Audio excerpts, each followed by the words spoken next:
हरिओम, जय श्री कृष्ण। एक बार फिर से मैं कर्मकांड बाय आनंद पाठक में आप सभी का स्वागत करता हूं।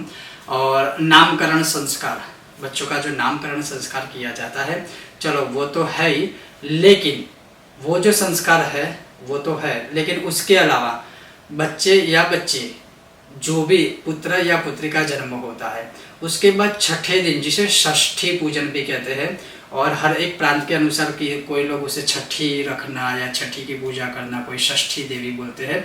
अलग अलग प्रांत के अनुसार अलग अलग शब्दों के प्रयोजन से उनको बोला जाता है, लेकिन बहुत ही महत्वपूर्ण है कि उस दिन विधाता लेख लिखते हैं और इसीलिए इसकी पूजा सायं काल में की जाती है। और ये पूजा बहुत महत्वपूर्ण है। बहुत सारे ऐसे हमारे संस्कार हैं जिससे हम धीरे धीरे वंचित होते जा रहे हैं, और ये जानना जरूरी भी है, जागरूक होना काफ़ी आवश्यकता है। तो मैंने सोचा कि चलो एक नया ही विषय इसके लिए बना दो। तो आज मैं आपको बताने वाला हूँ कि बच्चे या बच्ची के जन्म के बाद छठे दिन पर जो पूजा की जाती है, पूजा बड़ी नहीं है, सिर्फ आधे पौने घंटे या 15 मिनट की। आप चाहो तो स्वयं कर सकते हो, आप चाहे तो किसी विद्वान ब्राह्मण के द्वारा भी करवा सकते हो। हाँ, एक क्वेश्चन जरूर होगा कि वो तो सूतक काल होता है तो हम पूजा कैसे करेंगे। तो सूतक काल है, सूतक काल होता है, लेकिन सूतक काल में भी कुछ कुछ ऐसी जो पूजाएं होती है वो ऑलवेज करनी ही चाहिए, करते ही है। जिस प्रकार से ये जनना शौच जन्म का सूतक काल होगा, उसी प्रकार से मरना शौच मरण का सूतक काल होता है। तो क्या उन 12 दिनों में हम क्रिया नहीं करते? विष्णु की पूजा होती है, शिव की पूजा होती है, उसी प्रकार से इसमें भी होती है। तो उसमें कोई डाउट मत रखिएगा। चलिए अब सीधा ही हम शुरू करते हैं। तो इसका जो विधान है वैसे संस्कृत में है, लेकिन मैं अगर आपको हिंदी में ट्रांसलेट करके बताऊं तो जैसे बच्चे या बच्चे के जन्म के 5वें या छठे दिन अब कौन सी पूजा करनी है, किस भगवान की पूजा करनी है? तो है जन्मदा। जन्मदा नामक देवी या देवता की पूजा की जाती है। इसीलिए बोलते हैं अथ पंचम षष्ठ दिनयोर जन्मदा नाम पूजनम, ऐसे बोला जाता है संस्कृत में। तो जन्मदा नामक देवता का पूजन किया जाता है बच्चे के 5वें या छठे दिन के बाद। अब कैसे करना है? तो रात्रि का जो प्रथम प्रहर शुरू होता है, देश काल अनुसार वो भी समय अलग होता है, सूर्य उदय सूर्यास्त के अनुसार, लेकिन अगर आप एक प्रकार से पकड़ के चलिए तो 9:30 10 बजे को आप लेकर 10 बजे को लेकर आप चल सकते हैं। तो 10 बजे के बाद जो प्रथम प्रहर की आरंभ होता है या रात्रि काल की शुरुआत जो होती है, उसी टाइम पे पिता को स्नान करना है। स्नान करने के बाद नॉर्मल जो आचमन करते हैं, 3 बार पानी पीकर वो आचमन करना है। वो आचमन करने के बाद जैसे आसन पर नॉर्मली बैठते हैं वैसे आसन पर बैठ जाना है। गाय के घी का एक दीपक सिर प्रज्वलित करना है, और ये मंदिर के सामने नहीं करना है, ध्यान से सुनिएगा, ये मंदिर के सामने नहीं करना है। आप अन्य किसी भी जगह पर कर सकते हो, या मैं विशेष रूप से कहूँ कि जैसे बहुत सारी जगह पर परंपरा है कि जो जिस जगह पर बच्चा सोता है उसका जो पालना होता है या उसका जो मतलब सुलाने की जगह होती है, बेड होता है, वहां पर आप चाहो तो उसके साइड में या आसपास पूर्व दिशा की ओर अपना मुख रखकर या उत्तर दिशा की ओर अपना मुख रखकर, अपना मुख पूर्व में या अपना मुख उत्तर में जाएगा, उस प्रकार से ये करना है। तो पहले पिता को स्नान करना है, पिता स्नान आदि कर ले, उसके बाद नॉर्मल आचमन करना है, 3 बार पानी पीना है, आसन पर बैठ जाना है, फिर अपने राइट हैंड में जल लेकर संकल्प करना है। अब संकल्प क्या है कि मम शिशो हो, या जब कोई विद्वान ब्राह्मण करवाएंगे तो वो बोलेंगे अस्य शिशो, अर्थात आपके अस्य शिशो हो स मातृकस्य आयुर आरोग्य प्राप्ति सकला निष्ठ शांति द्वारा श्री परमेश्वर प्रीत्यर्थम विघ्नेशस्य जन्मदानम जीवंत्य परनास्याः षष्ठी देव्याः शस्त्र गर्भा भगवत्यांश्च पूजनम करिष्ये। अब इसको समझिए, ये क्यों करते हैं? तो एक सबसे पहली बात, शिशु की रक्षा हो, अपने बच्चे की रक्षा हो। और देखो इसमें माँ का भी समावेश है कि जो बच्चे की माँ है उसके शरीर की रक्षा हो, क्योंकि वो सिर्फ उन्हें ही पता है कि वो किस पीड़ा से गुजरती है। तो छठे ही दिन ये पूजा करते हैं, तो आने वाले समय में माँ और बच्चे दोनों की सुरक्षा होती है। और इसमें क्या शब्द है? आयु आरोग्य प्राप्ति सकल अरिष्ट, तो आयु भी अच्छा हो, आरोग्य भी अच्छा रहे, और सकल जो भी अरिष्ट है वो सारा कुछ दूर हो जाए।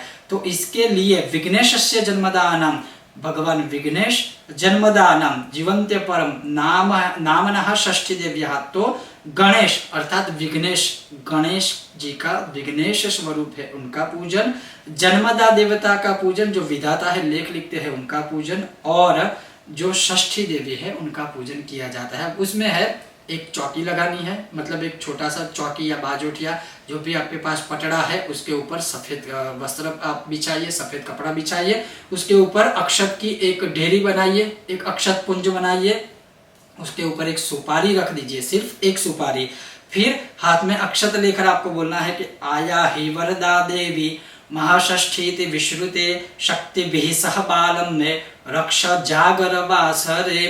इन मंत्र से षष्ठी देवी का आवाहन किया जाता है और फिर उनका नाम मंत्र से आवाहन किया जाता है। नाम मंत्र से उनकी प्रार्थना की जाती है, क्योंकि ये जो आवाहन मंत्र बताया उसके बाद 16 उपचार से पूजा होती है। तो अगर आपको कोई भी उपचार आता है, जैसे टीका लगाना है, पंचामृत से उस सुपारी को जिस पर हमने षष्ठी देवी का विघ्नेश का आवाहन किया है, उस सुपारी को पंचामृत से स्नान करवाना है, आचमन आदि करवाना है, शुद्धोदक जल से स्नान करवाना है, फिर पोंछ कर वापस रख कर गंध अर्थात तिलक का टीका लगाना है, अक्षत अर्पण करने हैं, पुष्प चढ़ाने हैं, पुष्पमाला अर्पित करनी है, फिर भोग लगाना है, फल का हो या कोई भी आप मीठा कोई भोग है वो लगा सकते हैं। ये एक पूरा 16 उपचार पूजन का एक क्रम है। तो वो आप किसी विद्वान ब्राह्मण के द्वारा करवा सकते हो या देश काल के अनुसार आपको ये जो मैंने प्रारंभ से बताया उस अपनी शक्ति अनुसार, आप अपनी समझ के अनुसार ये कर सकते हो। और ये हो जाने के बाद फिर आपको प्रार्थना करनी है कि शक्ति स्वं सर्वदेवानां लोकानां हितकारिणी मातर्बालमिमं रक्ष महाषष्ठी नमोस्तुते। अर्थात हे षष्ठी देवी, माँ और बाल अर्थात बालक दोनों की रक्षा कीजिएगा। और आप चाहो तो ये एक मंत्र बोलकर भी, जैसे ये एक श्लोक बोले, फिर टीका लगाया, यही श्लोक बोले, अक्षत अर्पण किए, यही श्लोक बोले, पुष्प चढ़ाया, यही श्लोक बोले, पुष्पमाला अर्पण की, यही श्लोक से पूरी पूजा आप कर सकते हो। इसमें इसका विधान है। और ये सारी पूजा आदि सब कुछ हो जाए, अंत में इसमें आरती नहीं करनी है। उसके अलावा सिर्फ आपको भगवान को दोनों हाथों से नमस्कार करके इन श्लोकों का स्मरण करके विघ्नेश को, भगवान गणपति को नमस्कार करना है कि लंबोदर महाभाग सर्वोपद्रवनाशन त्वत्प्रसाद विघ्नेश चिरं जीवतु बालकः जननी सर्वभूतानां बालानां च विशेषतः नारायणी स्वरूपेण बालं मे रक्ष सर्वदा प्रेत भूत पिशाचेभ्यो शाकिनी डाकिनीषु च मातेव रक्ष बालं मे श्वापदे पन्नगेषु च गौरीपुत्रो यथा स्कंदः शिशुत्वे रक्षितः पुरा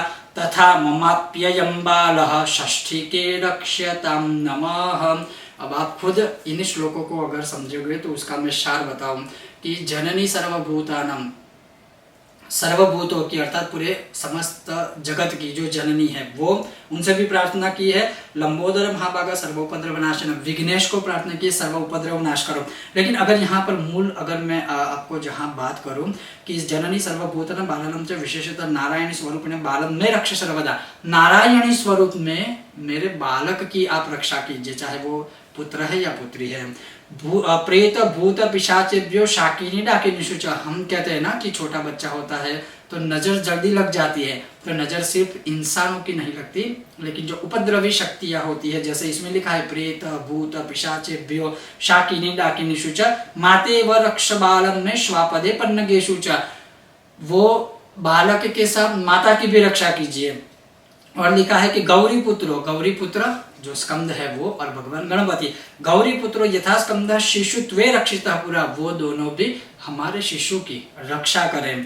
तथा ममाप्ययं बाल षष्ठी के रक्षिता मम, षष्ठी देवी आप भी रक्षा करें। तो आप देख सकते हो, और ये एक लॉजिकली भी आप समझिए कि ये जो विधान हम कर रहे हैं वो बचपन से ही, या जैसे ही बच्चे का जन्म हुआ है, 5-6 दिन हुए हैं, विधाता उनका लेख लिखने वाला है, जिसे हम षष्ठी कहते हैं या छठी कहते हैं। तो अगर उस टाइम पे हम ये पूजा पाठ आदि करते हैं या ये विधान करते हैं, तो आप स्वयं सोचिए कि माँ की भी रक्षा होगी, बच्चे की भी रक्षा होगी, और बच्चे की खास करके उन ऐसी अदृश्य शक्तियों से रक्षा होती है जो हम नहीं देख सकते।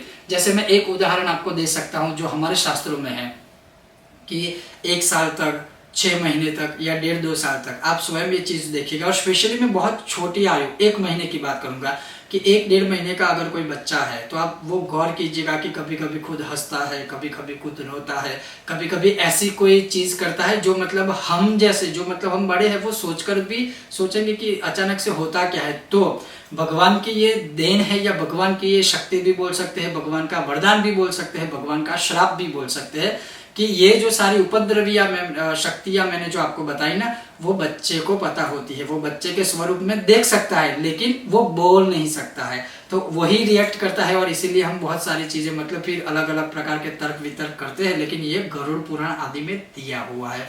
तो कहने का तात्पर्य है कि जन्म से 6ठे या 5वें दिन रात्रि काल से ये विधान आप कर सकते हो, या अपने बच्चे हेतु या अपने बच्चे और माँ की रक्षा हेतु आप करवा सकते हो। अब इसी में एक चीज आप गौर कीजिए, यहाँ माँ का रोल इसमें नहीं आया है, तो जो सूतक की मैंने शुरुआत में बात की तो ये यहाँ आएगा ही नहीं, ये केवल पिता को करना है। ये था एक अच्छा विषय विधान। आपको कैसा लगा यह विषय वीडियो मुझे अवश्य बताएगा, और अगर आपको यह विषय वीडियो पसंद आया हो लाइक कीजिएगा, अधिक से अधिक शेयर कीजिएगा, चैनल पर नए हो तो सब्सक्राइब करके घंटी का आइकन अवश्य दबाइएगा।